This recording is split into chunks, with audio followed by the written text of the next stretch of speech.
भाऊ शिवाजी कोण होता या पुस्तकाचे जे प्रकाशक आहेत प्रकाश अमली यांना तुम्ही शिवगाळ केली असं एक ऑडिओ व्हायरल होतो.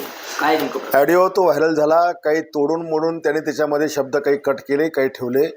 मला वाटतं 21 तारखेला माझ्या मिसेसला एका कार्यक्रमामध्ये हे पुस्तक शिवाजी कोण होता हे कोणीतरी गिफ्ट केलं आणि मला तिने आणि घरी आलं दाखवलं. मी हे वाचलं आणि वाचल्यानंतर छत्रपती शिवाजी महाराजांचा गौरवशाली इतिहास आणि त्या इतिहासाला छेडछाड करून एकेरी भाषेत प्रत्येक पानावर शिवाजी कोण होता, शिवाजी क्षत्रिय होता की नाही होता, शिवाजी मराठा होता की नव्हता, 96 कळस होता का, अशा प्रकारचे अनेक बेछूट प्रश्न याच्यामध्ये उच्चारलेले आहेत. आणि त्याच्यामुळं मी त्याला फोन केला आणि फोन करताना मी त्यांना सुरुवातीला माझी स्टार्टिंग वाचा माझ्याकडे पण त्याची रेकॉर्डिंग. मी त्याला म्हणलं, प्रकाश भाऊ हे पुस्तक तुम्ही लिहिलं आहे का? तो म्हणे हो. प्रकाशन केलं का? म्हणे हो. आणि मग म्हटलं तुम्ही छत्रपती शिवाजी महाराजांना शिवाजी कोण होता एकेरी भाषेत का लिहिलं? ते म्हणे पुस्तक फार जुनं आहेत म्हणे, ते यांनी अमुक अमुक लिहिलं. म्हणलं कोणी प्रकाशन कोणी केलं आहे?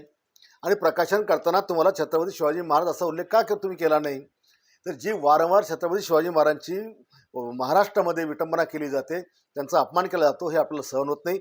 आणि मग बोलता बोलता तो म्हणे मी ब्राह्मण आहे म्हणून तुम्हाला असं बोलतं का? म्हटलं मी तुला बोललोय का तू कुठल्या जातीचा आहे? ब्राह्मण आहेस का तू? ब्राह्मण आहेस का मी असं तुला विचारलं का म्हटलं? आणि मग तो म्हणे गोविंद पानसरे. म्हटलं मला काय घ्या ना गोविंद पानसरेचे, ते वर गेलेत, जा तिकडे तू. तर हे या पद्धतीनं त्यांनी जी मुजुरी ठेवली, मी त्याला विचारत असताना तो जो सारखा मला डिचवत होता आणि त्याच्यामुळे त्याला मी शिव्या हासडल्या. त्याला मी जीभ हासडायची जी काही भाषा वापरली, 100% अशा माणसाची जीभ हासडलीच पाहिजे. आणि अशा पुस्तकांमध्ये जिथे शिवरायांचा विकृत इतिहास किंवा एकेरी भाषा, आम्ही नाही या महाराष्ट्रात शिवरायांचा अपमान सहन करू शकत नाही, अशा प्रकारची पुस्तकं आम्ही वाचू शकत. आणि म्हणून ही पुस्तकं देखील अशा प्रकारची ज्याच्यामध्ये शिवरायांबद्दलचं जी विचित्र ठिकाण आहे हे देखील नष्ट केलं पाहिजे.